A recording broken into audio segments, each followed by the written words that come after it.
Danger Doll presents Amalgama Lives. I'm gonna totally butcher that pronunciation, but this is from Action Lab Danger Zone. They've done Danger Doll, they've done Vamp Blade, they've done Zombie Tramp. They had something else. The Gingerbread Man versus the Evil Bong. I think that's what the title was. But you know what? I like Action Lab Danger Zone. Obviously, as you can tell from the cover, the artwork is not like Marvel, or I guess top tier Marvel, because there's a lot of garbage Marvel art. But the better side of Marvel or DC art, like it doesn't touch that. Doesn't touch like Image or Dynamite, but they are a small publisher, and what they have in top art, they make up in storytelling. I like their stories, even though it's not like any award-winning writing, but it's entertaining, and that's what I like. Like, I'm one of those people where you'll like, whenever there's like award shows for movies, like you always see like these like high critically acclaimed dramas and stuff like that, and I'm like, those are boring as shit. Like, give me like Tremors, you know. Give me Evil Dead, give me Weekend at Bernie's. Like, I want to be entertained, and that's what Action Lab Danger Zone does, in my opinion. And the artwork is actually, like, to me, I think it's fine. Like, this is the artwork. It's very, very stylized, but I know some people might not like it. Some people might prefer the more how to draw the Marvel way, DC, that kind of like more professionalized artwork, I guess. Action Lab, like, theirs is a lot more pseudo anime stylized kind of artwork. But actually, you know, like, I find it fine. I have to point it out because I know some people might not like it, but to me it's okay. Like, I have no problem with it. Anyways, this is issue number 2. So I'm just gonna call Am. Actually, I'm gonna call her Gamma. It's just easy. So Gamma, I believe this is actually started as a Kickstarter, but she appeared in Danger Doll Galactic Squad. Oh, I can't remember the name of it. I've done video reviews on that series if you guys are interested. But basically, Danger Doll, Zombie Tramp, and Vamp Blade were kidnapped by these aliens, and then the aliens kind of meshed the 3 characters together into one character with all their powers, and that is Gamma. Eventually, the 3 girls were able to re-separate themselves and then destroy the aliens and stuff that did this. Anyways, in the first issue, we find out that the queen alien, the leader, actually survived, and she's kind of like this like parasitic slug, and she was dying because she needs a host body, and she has this thing called the Lazarus Chamber, which I'm sure you guys can guess where that's from. And she basically went inside, and the Lazarus Chamber still had some of the Danger Doll, Vamp Blade, and Zombie Tramp's DNA. So she was able to recreate the body, and then she recreated it with herself inside. She's actually inside it right here, in between her titties. So yeah, this is not our 3 characters put together as one. This is actually a parasitic alien using the DNA to kind of clone the body of the 3 characters into one, and she's trying to get to Earth so she can exact her revenge. But sometime drifting into Earth, she realizes, hey, this is taking forever. We need a faster form of transportation. And that's when she discovers this alien spaceship, and she decides to take it over. So yeah, like, I like this kind of artwork. Like, for me, it's fine. Like, I'm a huge manga fan, and while this is not manga art, it's kind of pseudo manga art. I think it's stylized very well done. I like the color. Whoever did the color for this did a good job. Like, this is something that, like, I would be completely fine. Like, if I were to ever do a comic book of my own, which I'm not at the moment. I mean, I would love to one day write my own comic. I would totally like try to hook up with this illustrator and colorist. Like I would totally be fine with something like this. Like I personally I enjoy this kind of artwork, and I think this style really fits with the tone of this story. That's the one thing. If anyone who watched my hack slash, I mentioned Sealor. I think that's how you pronounce it. How I felt like Sealor was a very bad fit for hack slash. Sealor would be a perfect fit for Action Lab Danger Zone. Like his style would totally fit like this kind of tone of a story. So obviously, I wouldn't want to see this kind of artwork in something more serious, like a more serious dramatic story. But this is not a serious dramatic story. This is a fun, entertaining, lighthearted comedy with horror action. So this style fits perfectly for it. But yeah, I like this. I like this kind of artwork. Like, you know, I mean, it's very expressive and stuff like that. For me personally, like I enjoy this artwork. I don't know what you guys might think, but it's fine. Like I in fact I would actually say I actually really fucking love this kind of artwork.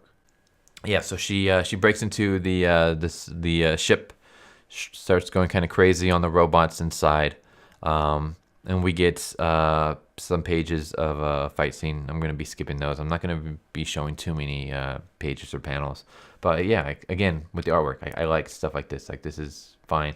I mean, I guess this right here, like her face, but then again, she is in the background, so usually the more something is in the background, the less detail you give it. But like this right here, like I like this style. It's fine. It's good. So anyways, we get like pages of her fighting, and then she realizes that the thing that she was fighting was not the inhabitants of the spaceship. This is actually the inhabitant of the spaceship, and she's just a very small speck on this giant robot that she has to fight. I don't know. I thought this was just a pretty funny scene where she like realizes, oh shit, this thing is actually really huge. We get more fighting. I'm not going to show too much of that. Here's another thing that I really love about this is that they have fun with their Action Lab Danger Zone has fun with their series.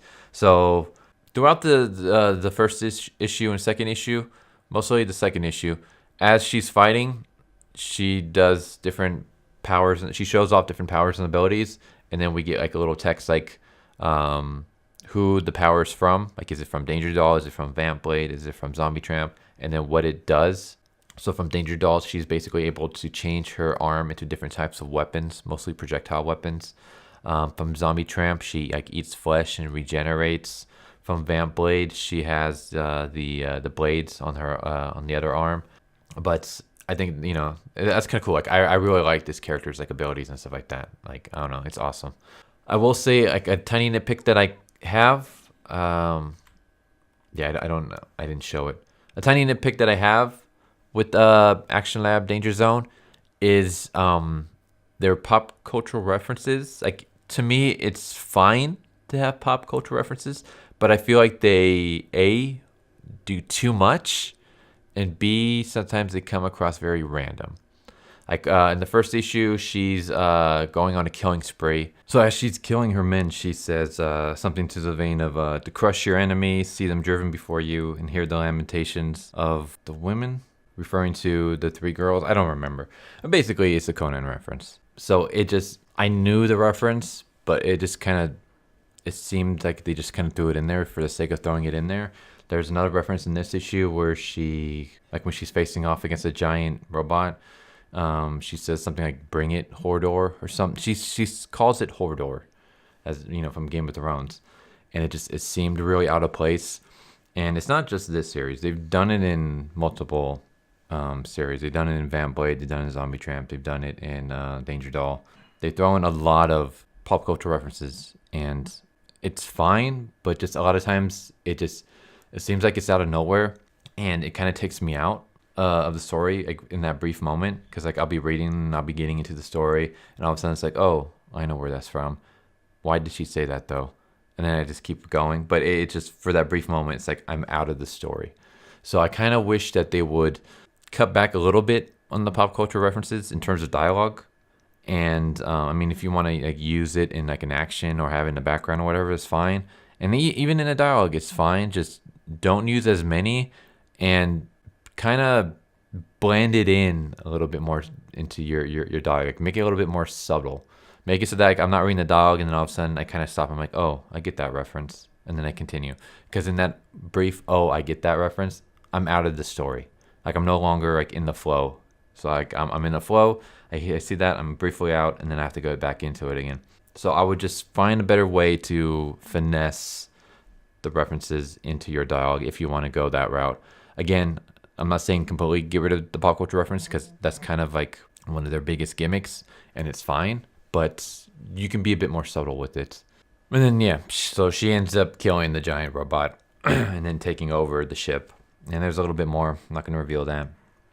But like this right here, like this, I actually really like this panel. If I were to get like a high-res version of this, high-res, not high-rise, a high-res version of this without the dialogue right here, just the artwork itself, I would totally like frame that and hang it up as a poster on my wall. Like I really like this panel. I'm actually going to use it for my thumbnail. But like I really enjoy this artwork actually. Again, it's highly stylized, but it appeals to me. It might not appeal to you. I think it might be one of those where like either you'll really like the artwork or you won't. I really like it. I really love this artwork.